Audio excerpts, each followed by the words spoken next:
प्रिय विद्यार्थियों, नमस्कार। आज हम लोग हिंदी साहित्य के प्रथम प्रश्न पत्र में केशव की प्रसिद्ध रचना रामचंद्रिका के चुनिंदा पद्यांश पढ़ेंगे, जिनमें खास तौर से हनुमान राम चर्चा और राम रावण युद्ध है। हनुमान राम चर्चा शीर्षक ये जो पद्यांश है, ये केशव की रामचंद्रिका से उद्धृत है और इसमें केशवदास जी ने उस प्रसंग का वर्णन किया है बहुत ही आकर्षक ढंग से, जिसमें हनुमान जी अशोक वाटिका में सीता जी से मिलने के पश्चात लंका दहन करके जब वापस राम जी के पास आते हैं, तब रामचंद्र जी में और हनुमान जी में जो बातचीत होती है और रामचंद्र जी पूछते हैं हनुमान जी से सीता जी के बारे में, तब हनुमान जी श्री राम से जो कहते हैं वो इस पद्यांश में है। तो चलिए शुरू करते हैं। भौरनी जो भ्रमत रहती बन बीथी कनी, हंसिनी जो मृदुल मृणालिका चाहती है। हरिणी जो हेरत न केसरी के कानन ही, केका सुनी ब्याल जो बिलाल ही चाहती है। पियो पियो रटती रहती चित चातक की जो, चंद चिते चकई जो चुप हुए रहती है। सुनहु नृपति राम विरह तिहारे, ऐसी सुरती ने सीता जो की मूर्ति गहती है। अंतिम दो पंक्तियां सबसे पहले। सुनहु नृपति राम, हे राजा राम सुनो। विरह तिहारे ऐसी, तुम्हारे विरह में यानी आपके वियोग में सीता जी की जो दयनीय स्थिति हो गई है, सुरती ने सीता जो की मूर्ति कहती है। आपकी विरह में सीता जी की जो विरह दशा है वो कैसी हो गई है, इसका जिक्र ऊपर की पंक्तियों में हनुमान जी ने किया है। तो चलिए एक एक पंक्ति को पढ़ते हैं और इन पंक्तियों में जो कठिन शब्द आए हैं पहले उस पर थोड़ी चर्चा कर लेते हैं। भौरनी का अर्थ होता है भ्रमरी, जो पुष्पों पर वन में गुंजायमान होती है। भ्रमरी यानी भौरनी यानी भ्रमरी। बीथी खनी का अर्थ होता है गलियों में। बीथी का अर्थ गली होता है। हंसनी का अर्थ हंसनी है, आप सब जानते हैं। मृणालिका का मतलब होता है कमल नाल। कमल पुष्प जब कीचड़ में पैदा होता है तो उसके नीचे की जो जड़ होती है, जिसको कमल नाल कहते हैं, वो है मृणालिका। हरिणी का मतलब हिरणी। हेरती मतलब से देखना। केसरी यानी शेर यानी सिंह। कानन ही यानी की तरफ, या दूसरा अर्थ है इसका वन। केका सुनी ब्याल ज्यों बिललाल ही चाहती है। इस पंक्ति में ब्याली का अर्थ है सर्पिणी। केका का अर्थ होता है मोर, मयूरी। अब आगे इन पंक्तियों का अर्थ। हनुमान जी रामचंद्र जी के समक्ष सीता जी की दशा का वर्णन करते हुए कहते हैं कि हे राम जी, सीता जी ठीक उसी प्रकार अपना जीवन व्यतीत कर रही हैं आपके वियोग में, जिस प्रकार भ्रमरी वन के मार्ग में घूमती रहती हैं। यानी सीता जी का मन भी व्याकुल होकर आपके साथ बिताए हुए जो सुखद दिन हैं उनकी स्मृति रूपी वन में घूमती रहती है। यानी जिस प्रकार भ्रमरी वन में घूमती रहती है, उसी प्रकार सीता जी का मन भी आपके साथ जो सुखद दिन बिताए हैं अतीत में, उन स्मृतियों रूपी वन में रात दिन घूमती रहती है। भोरनी जो भ्रमत रहती बन बीथी कीनी, हंसिनी जो मृदुल मृणालिका चहती है। जिस प्रकार हंसिनी कोमल कमल नाल को सदैव पसंद करती है, ठीक उसी प्रकार सीता जी भी कमल नाल के समान आपकी जो कोमल बाहें हैं उनका आश्रय चाहती हैं। आपकी कोमल बाहों में आश्रय प्राप्त करना चाहती हैं सीता जी। उसी प्रकार जैसे हंसिनी कोमल कमलनाल चाहती हैं। हंसिनी जो मृदुल मृणालिका चाहती है। हरिणी जो हेरती ने केसरी के कानन ही। हरिणी यानी हरिणी भूल करके भी जंगल में उस ओर कतई नहीं देखना चाहती या अंदर प्रवेश करना नहीं चाहती जिसमें सिंह रहता हो। ठीक उसी प्रकार सीता जी भी अशोक वाटिका में जो केसर की क्यारियां लगी हुई है, उस केसर की ओर, केहरी के दो अर्थ है, केसर या केहरी यानी सिंह। हरिणी के संदर्भ में केहरी का अर्थ हो गया सिंह, और सीता जी के संदर्भ में केसरी का अर्थ हो गया केसर। तो अशोक वाटिका में जो केसर की क्यारियां लगी हैं उसकी ओर भूल कर भी सीता जी नहीं देखती है। उसी प्रकार जिस प्रकार हिरणी उस वन में नहीं जाना चाहती जिस वन में शेर रहता हो। केका सुनी ब्याल जो बिलाल ही चाहती है। जिस प्रकार मोर की आवाज़ सुनकर, केका यानी मोर की आवाज़ सुन करके जिस प्रकार सर्पिणी भयवश बिल में प्रवेश कर जाती है। यानी मोर दुश्मन है सांप का, तो जब भी सांप को मोर की आवाज़ सुनाई देती है तो वो सांप है मोर से बचने के लिए बिल में प्रवेश कर जाता है। ये किंवदंती ही है। वैसे यथार्थ में सांप के कान नहीं होते हैं और वो ध्वनि को नहीं सुनता है, केवल कंपन से वो पता लगाता है आसपास के परिवेश का, जो कंपन होता है जमीन में उसका। लेकिन किंवदंती चली आई है कि मोर जब बोलता है तो सांप डर के मारे बिल में घुस जाता है। तो हमें तो केवल इसका अर्थ करना है कि जिस प्रकार मोर की आवाज़ सुनते ही सांप बिल में घुस जाता है, उसी प्रकार आपके वियोग में वीरे व्यथा से पीड़ित सीता जी को मोर की जो ध्वनि है वो बहुत कष्टदायी प्रतीत होती है, पीड़ा देने वाली लगती हैं, और वह मोर की ध्वनि सुन करके उदासीन भाव से अपने अंदर ही सिमट करके रह जाती हैं, अपने भावों के अंदर ही सिमट करके रह जाती हैं। पीऊ पीऊ रटती रहती चित चात की जूं, चंद चिते चकई जूं चुप हुए रहती है। माता सीता अशोक वाटिका में चातकी की तरह प्रतिपल वह अपने चित्त में हे प्रिय रटती रहती है। ठीक उसी प्रकार जिस प्रकार चातक पक्षी वर्षा ऋतु में पीऊ पीऊ करता रहता है,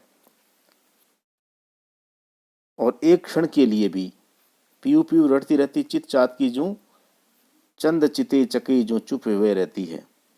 एक पल के लिए वो चुप नहीं रहती। जिस प्रकार चातक पक्षी पीऊ पीऊ करता रहता है बादल को देखते ही, उसी प्रकार सीता जी रात दिन हे प्रिय यानी हे राम इस प्रकार से रटती हैं, और एक पल के लिए भी आपको भूलती नहीं है।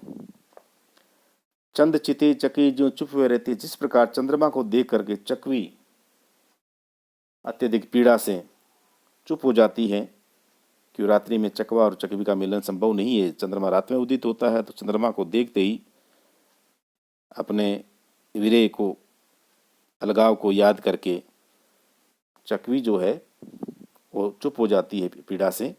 ठीक उसी प्रकार सीता जी भी दुखी होकर चुपचाप बैठी रहती है,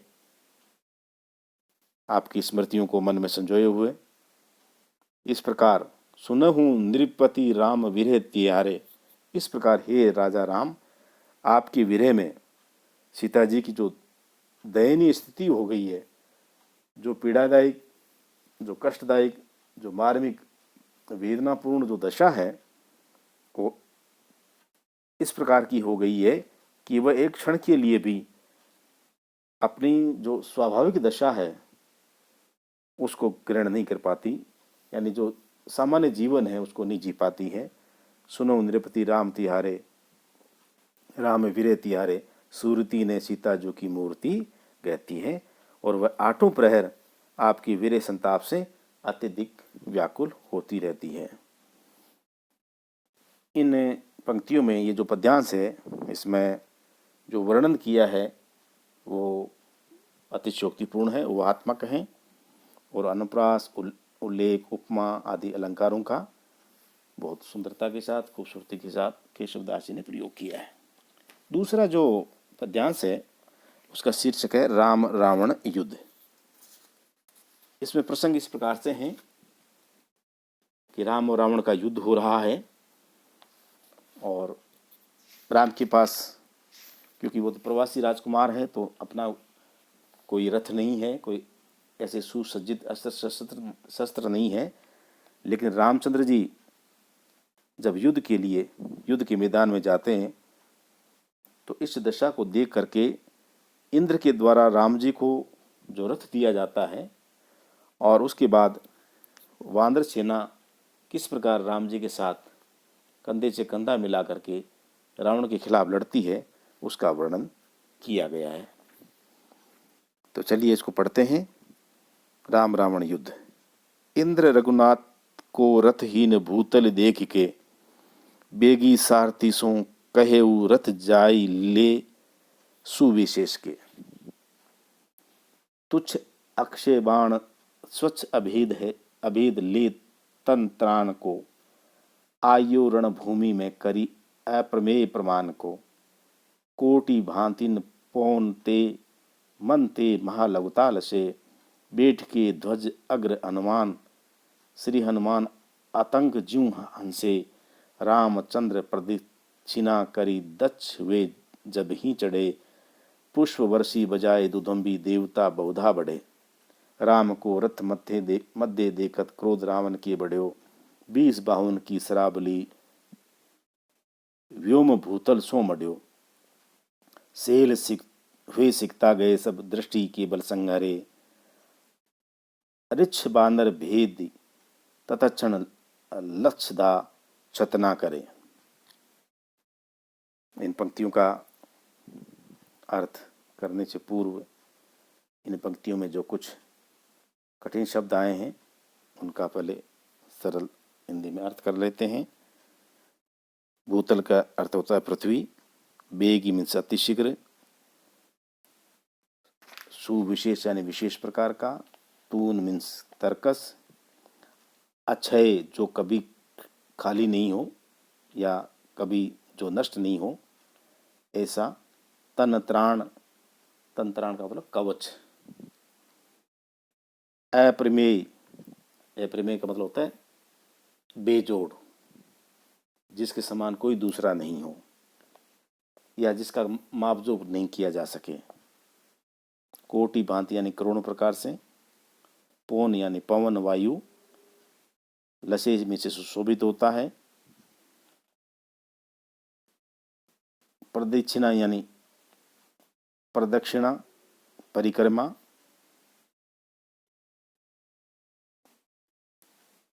दुधुम्बी मीन्स नगाड़ों का बजना, नगाड़े, दुधुम्बी नगाड़े, व्योम मीन्स आकाश,